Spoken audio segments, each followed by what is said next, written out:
Only man has the godlike power to make his surroundings change to fit him. Because his environment will change as he changes. A man's environment is a merciless mirror of him as a human being. And if he thinks his environment can stand a little improvement, all he has to do is improve, and his environment will improve to reflect the changing man. There's this mysterious subconscious mind of yours, and it runs below the awareness of your conscious awareness. So you're not usually even aware of what's going on in there, like what it believes or how it limits your life. The reason it is so powerful is because it stores all of your memories, all of your feelings and emotions, and most importantly, all the limiting beliefs you've acquired since you were born.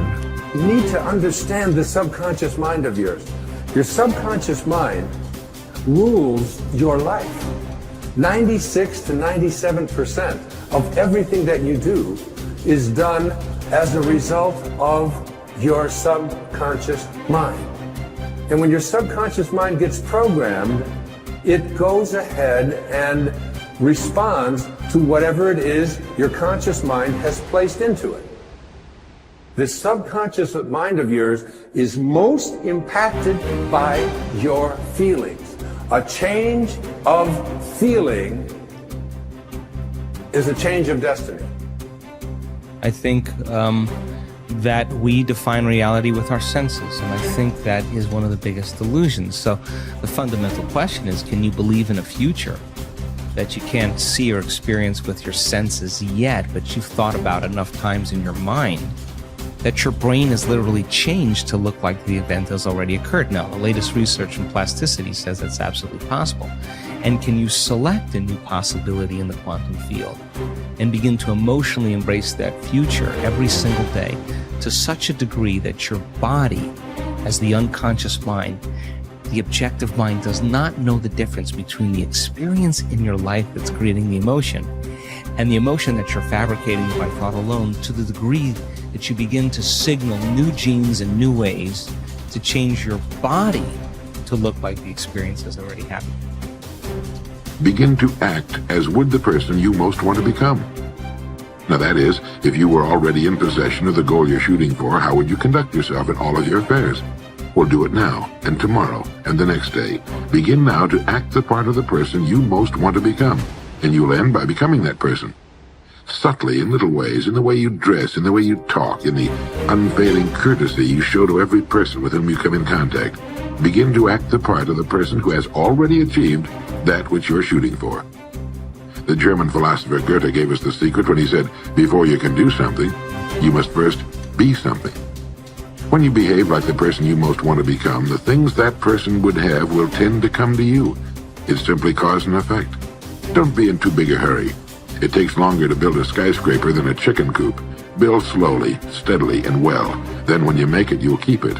You'll stay on top. Your self-concept is your operating system. Everything that you produce on the outside is determined, modified, affected in some way by your self-concept. You cannot change what is being produced on the outside without changing your operating system. You always perform on the outside based on how you think on the inside. Now there are laws. The law of belief says that your beliefs become your realities. But the things that you believe may not necessarily be true. However, if you believe them intensely enough, they will become true for you. The law of attraction says that you attract into your life people and circumstances in harmony with your own thoughts. And your own thoughts may be positive or negative. They may be uplifting or depressing, but whatever, you'll attract people and circumstances just like them. The law of expectation says that your expectations tend to become your own self-fulfilling prophecies. In other words, what you expect to happen usually does. For instance, your expectations could be that you are destined to have an extraordinary life and be extremely successful.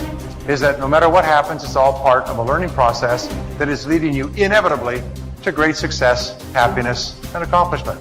And if you absolutely expect that to be true, if that's your fundamental belief, then over time that will become true. You'll be able to throw off the ups and downs of life. You'll be able to ignore the negative influences around you. If you confidently expect to be a great success, then by gum, you sure will be. No matter what people tell you, you just say, well, it'll be all right. Everything will work out fine.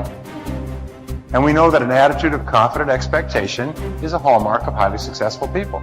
They just expect to succeed more than they fail. They expect to keep making progress. They just confidently expect it. And surprise, surprise, your expectations affect your realities. What you experience on the outside is determined by how you think on the inside. As they say, you are not what you think you are, but what you think you are.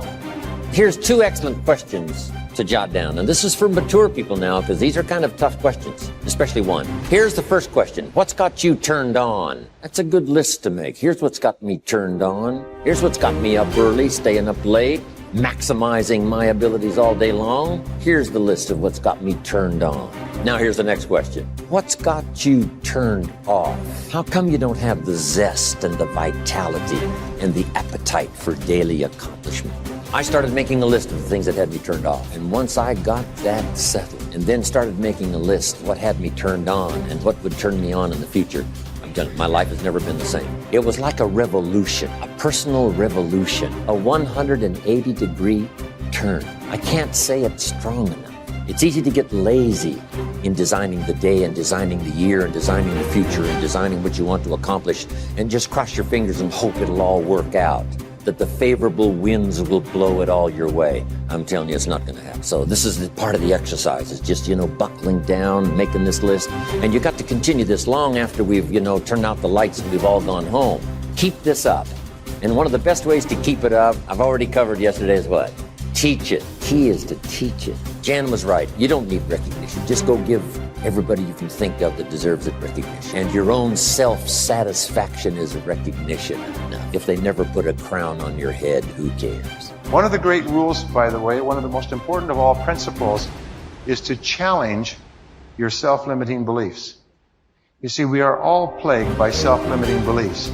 Beliefs that we tell ourselves, things that we tell ourselves to hold ourselves back. We hold ourselves back with self-limiting beliefs. We tell ourselves that we're limited in some way, when in reality, not true at all. In fact, Ernest Holmes, the great metaphysician, once said that all negativity is rooted essentially in the frustration of potential. People feel that they're capable of doing vastly more. Nelson Mandela said, our great problem is not that we feel that we are powerless, but that deep down inside we feel that we are powerful beyond measure. Which brings us to all performance, all improvement in personal performance begins with an improvement in your self-concept, in your beliefs about yourself. Good thinkers always prime the pump of ideas. They always look for things to get the thinking process started, because what you put in always impacts what comes out. Read books, review trade magazines, listen to tapes, and spend time with good thinkers. And when something intrigues you, whether it's someone else's idea or the seed of an idea that you've come up with yourself, keep it in front of you. Put it in writing and keep it somewhere in your favorite thinking place to stimulate your thinking. Spend time with the right people. As I worked on this section and bounced my ideas off of some key people so that my thoughts would be stretched, I realized something about myself. All of the people in my life whom I consider to be close friends or colleagues are thinkers. Now, I love all people. I try to be kind to everyone I meet, and I desire to add value to as many people as I can through conferences, books, audio lessons, etc. But the people I seek out and choose to spend time with all challenge me with their thinking and their actions. They are constantly trying to grow and learn. Every one of them is a good thinker. The writer of Proverbs observed that sharp people sharpen one another, just as iron sharpens iron. If you want to be a sharp thinker, be around sharp people. To become a good thinker, you must become intentional about the thinking process. Regularly put yourself in the right place to think, shape, stretch, and land your thoughts. Make it a priority. Remember, thinking is a discipline. No matter what you choose to do, go to your thinking place, take paper and pen, and make sure you capture your ideas in writing. Ideas have a short shelf life. You must act on them before the expiration date. World Walleye flying ace Eddie Rickenbacker said it all when he remarked, I can give you a 6-word formula for success. Think things through. The follow through. To start the thinking process, you cannot rely on your feelings. In Failing Forward, I wrote that you can act your way into feeling long before you can feel your way into action. If you wait until you feel like doing something, you will likely never accomplish it. The same is true for thinking. You cannot wait until you feel like thinking to do it. However, I've found that once you engage in the process of good thinking, you can use your emotions to feed the process and create mental momentum. Try it for yourself. After you go through the disciplined process of thinking and enjoy some success, allow yourself to savor the moment and try riding the mental energy of that success. If you're like me, it's likely to spur additional thoughts and productive ideas.